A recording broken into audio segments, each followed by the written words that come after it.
Hi guys, welcome to Manhood Explained. My name is Camille. Today is 12th of May 2020 and welcome to video number 137. Today I'm going to talk about something that I was requested some time ago, and I kind of thought about this whole thing and I think this is the moment to talk about. One of my friends asked me what she should do or what she's supposed to understand when I zoom in the argument, when the guy is become because of stress, he becomes so emotional that he stops or not even listening to what she has to say. And listen, there are a few things that you need to understand as a guy, because I'm recording videos for you guys, but I know the ladies are watching them, so ladies, just listen to the explanation, and I know it's gonna make things, I think, clear much more than ever before if you're struggling with this kind of thing as well. So first thing that you need to understand is that we feel emotions, and many of us are trying to play tough and say, no, I don't, I never cry and so on. But you've got to understand that what you know and what you feel is maybe much lower, or a palette of emotions are much smaller than ladies. But the emotions that you really do know from experience is anger, is being irritated, is all those emotions, even pain. We know this. It's like the basics ones we kind of have covered. We kind of know how to experience those. And even if you don't cry, but maybe some of us would in this kind of situation, it will just tell you a lot about how emotional you are, because the emotion, crying basically is like the last stand. If you have nothing to defend yourself with, not many guys, but some will go into move towards crying, but most of us are going to go towards anger. And I think this is the much more known emotion for us. But whether you like it or not, we have emotions, and if you allow yourself, you can fall and kind of allow them to overtake or overwhelm you. Second thing that you need to understand as a guy, if your girl sees and or tells you exactly this thing, that you stop listening to her because you are so stressed and so emotional, you've got to understand the very simple but very important rule.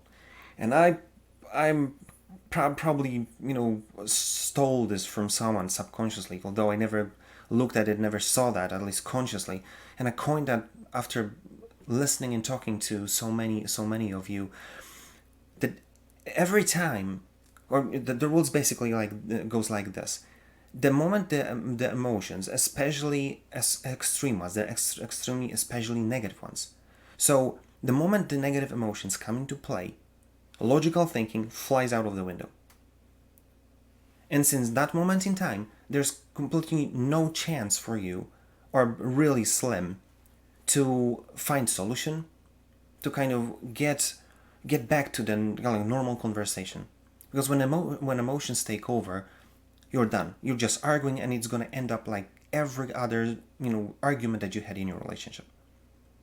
And it's probably is not well. And even if you're one of these people that I heard at least few times, that you like to kind of argue from time to time, because the sex after argument is brilliant. And if that's your point of view, I would say you have to think about if you're not one of the cases, being a really drama queen, and you kind of thrive on this high emotions, and it shows you, at least from my point of view, that you might have problems with emotional stability. But that's just my point of view. Just but you might think about it, because it puts you in a position that you may have tendency to start an argument just to have this rush of argue, and then sorting things out in bed. But whether you like it or not, it's going to build up the negative experience, and from my perspective, it's not going to end up well in the long run. But no, I'm digressing. But the point number two, the rule: the negative emotions basically destroy your ability to find solution.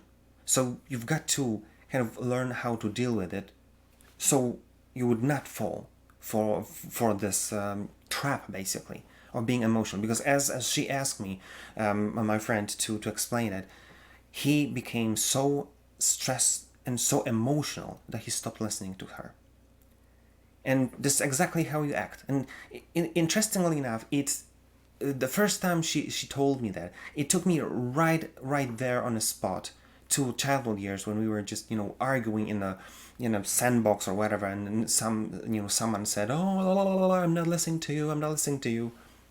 It's the same absurd kind of approach of kind of saying that I'm gonna stick to my theory, to what I think. And if you do this, from my perspective, this is exactly immaturity that you show, because if you do this, you're not allowing any kind of observation to happen. You're not allowing to kind of find out what was the root cause of the problem, and you're not allowing any kind of solution to happen, to be proposed. Nothing, because you're just gonna stick to your thing.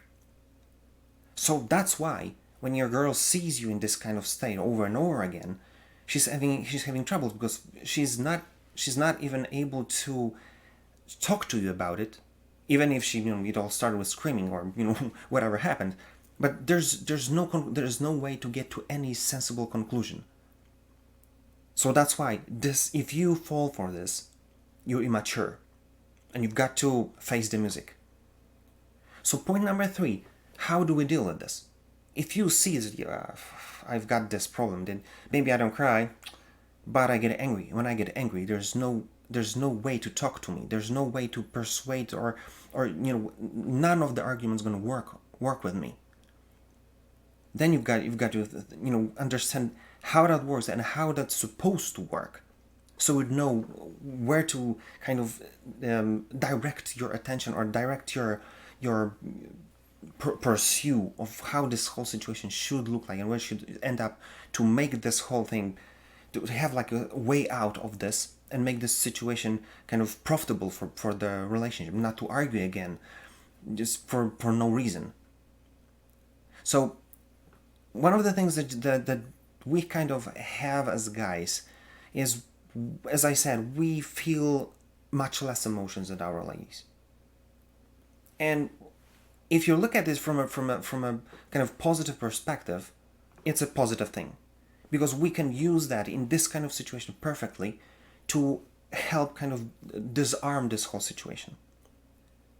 And you've got to understand that this is fascinating, that the fact that she saw this thing and she didn't know how to deal with it is because ladies are expecting for us, because we normally don't feel emotions, we don't express them, at least not even close to what they say and express, how they express their emotions.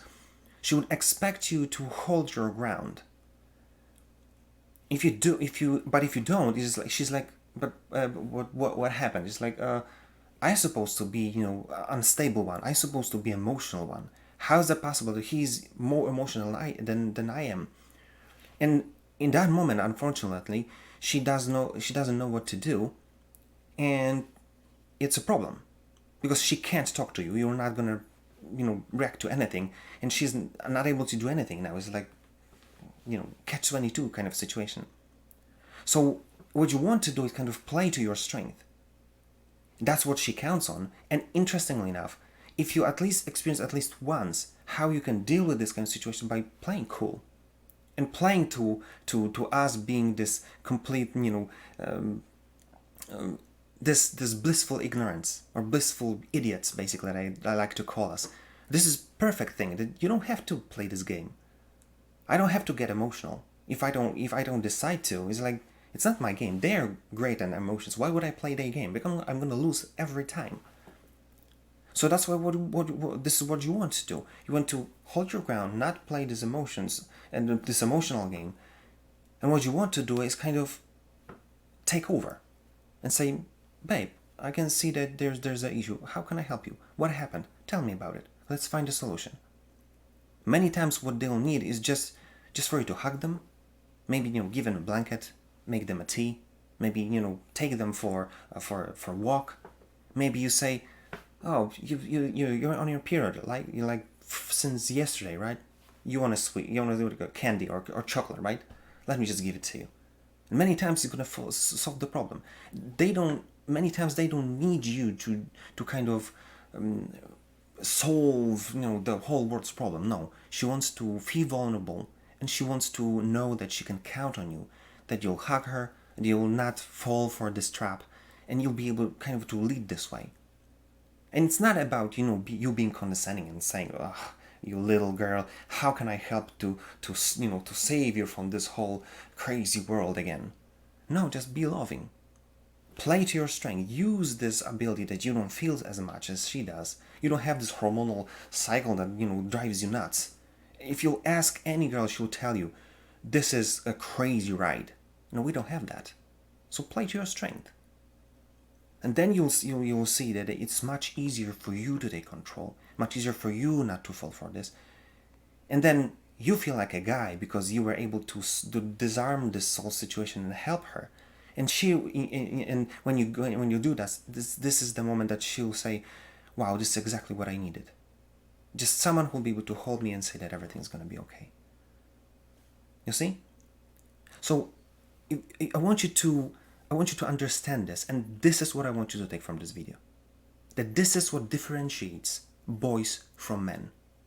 That men know their strength, know their role, and they're able to play their strength, take this into a relationship and fulfill their role by basically not playing the emotions game, playing this card of just taking control and in a loving way, taking lead in this kind of situations. And if you'll do this, you'll see that in that moment your girl will say that this is exactly the guy I wanted and I needed.